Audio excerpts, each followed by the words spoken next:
Hello दोस्तों, मेरा नाम है शुभम जैन और आप देख रहे हैं मेरा चैनल एएसजे लीगल। दोस्तों, आज जिस टॉपिक के बारे में हम बात करने जा रहे हैं वो है इंडियन पिनल कोड। दोस्तों, आज से हम एक नई वीडियो सीरीज का स्टार्ट करेंगे जिसमें हम इंडियन पिनल कोड की डिफरेंट प्रोविजंस के बारे में समझेंगे और साथ ही साथ देखेंगे कि पेपर पॉइंट ऑफ व्यू से इंडियन पिनल कोड की कौन कौन सी प्रोविजंस इंपॉर्टेंट हैं और साथ ही साथ देखेंगे कि एग्जामिनेशन में किसी क्वेश्चन को कैसे फ्रेम करना है और उस क्वेश्चन को कैसे लिखना है। राइट? तो आइए let's get started. But wait, अगर आप मेरे चैनल पर पहली बार आए हैं तो प्लीज मेरे चैनल को सब्सक्राइब करें, नोटिफिकेशन बेल को ऑन कर लें ताकि मैं जब भी कोई वीडियो बनाऊं तो उसकी नोटिफिकेशन सबसे पहले आपको मिले। राइट?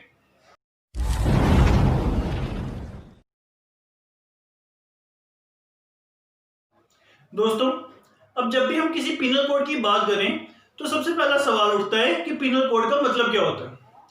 अब पिनल का मतलब होता है पनिशमेंट, मतलब दंड, और कोड का मतलब होता है एक ऐसा डॉक्यूमेंट जिसमें किसी भी टॉपिक के रिगार्डिंग सारी प्रोविजंस या सारी जानकारी दी गई हो। तो अगर हम इंडियन पिनल कोड को कलेक्टिवली समझें तो इसका मतलब है एक ऐसा डॉक्यूमेंट जिसमें भारत ने क्राइम्स के रिगार्डिंग जो पनिशमेंट है उसके बारे में सब जानकारी दी गई है, और ऐसे ही डॉक्यूमेंट को हम इंडियन पिनल कोड बोलते हैं। और जब इंडियन पिनल कोड बनाया गया था, इसका मेन ऑब्जेक्टिव भी यही था कि भारत को एक जनरल पिनल कोड दिया जाए जिसमें अलग अलग ऑफेंसेस या अलग अलग क्राइम्स के रिगार्डिंग पनिशमेंट के बारे में सब बताया गया। राइट? तो दोस्तों, now the question arises how the Indian penal code was created and when it was created.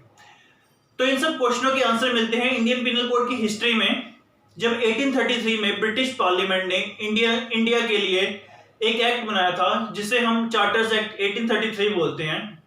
इसी एक्ट के अंडर फर्स्ट लॉ कमीशन बनाई गई थी इंडिया की, जिसके चेयरमैन थे सर लॉर्ड मैकॉले, और इसी फर्स्ट लॉ कमीशन ने फर्स्ट ड्राफ्ट बनाया था इंडियन पिनल कोड का 1834 में। बट अनफॉर्चुनेटली ये ड्राफ्ट उस वक्त ब्रिटिश पार्लियामेंट से पास नहीं हो पाया और इसे रीएनालिसिस के लिए वापस भेज दिया गया। इसके बाद 1837, 1850, 1856 में ये ड्राफ्ट वापस ब्रिटिश पार्लियामेंट में इंट्रोड्यूस हुआ, बट जितनी बार भी ये इंट्रोड्यूस हुआ उतनी बार इसे वापस भेज दिया गया रीएनालिसिस के लिए।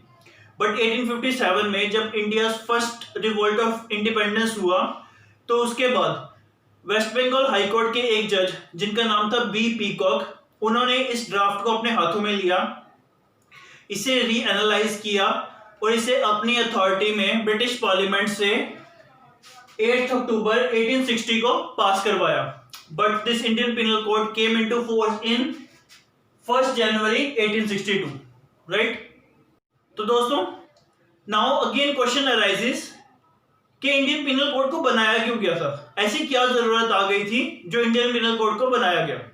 तो इसका सवाल भी हमें हिस्ट्री में मिलता है कि जब इंडियन पिनल कोड बना नहीं था तब India was divided into different princely states, और इन सभी प्रिंसली स्टेट्स के अपने अपने रूल्स थे।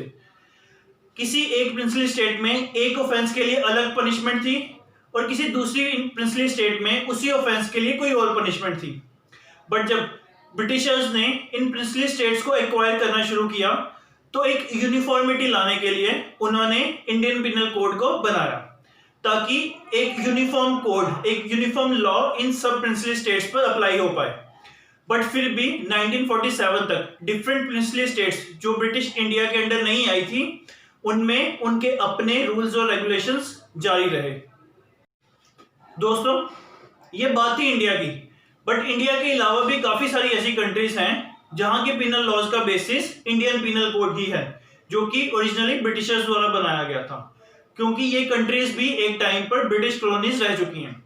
इन कंट्रीज में से मेन कंट्रीज हैं Sri Lanka, Pakistan, Bangladesh, Myanmar, Singapore, Malaysia etcetera.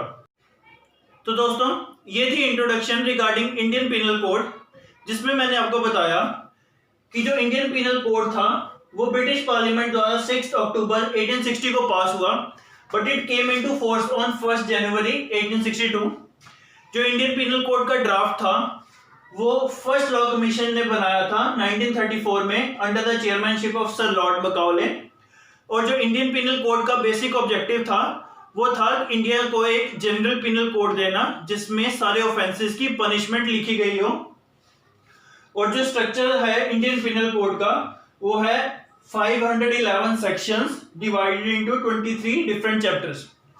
दोस्तों अब अगर हम कुछ इंपॉर्टेंट बुक्स के बारे में बात कर लें तो उनमें से जो सबसे इंपॉर्टेंट बुक है वो बेयर एक्ट है इंडियन पिनल कोड का। इसके अलावा केडी गौर, रतनलाल धीरजलाल पिल्लई और एस.एन. मिश्रा की बुक्स काफी अच्छी हैं for illustration and case laws, right. तो दोस्तों अगर आपको मेरी ये वीडियो पसंद आई तो please give a thumbs up, channel को सब्सक्राइब कर दो और कमेंट करके बताओ कि इंडियन पिनल कोड में ऐसी कौन सी प्रोविजंस हैं जिन्हें समझने में आपको सबसे ज्यादा डिफिकल्टी आती है और जिनके बारे में मुझे वीडियोस जरूर से बनानी चाहिए, राइट।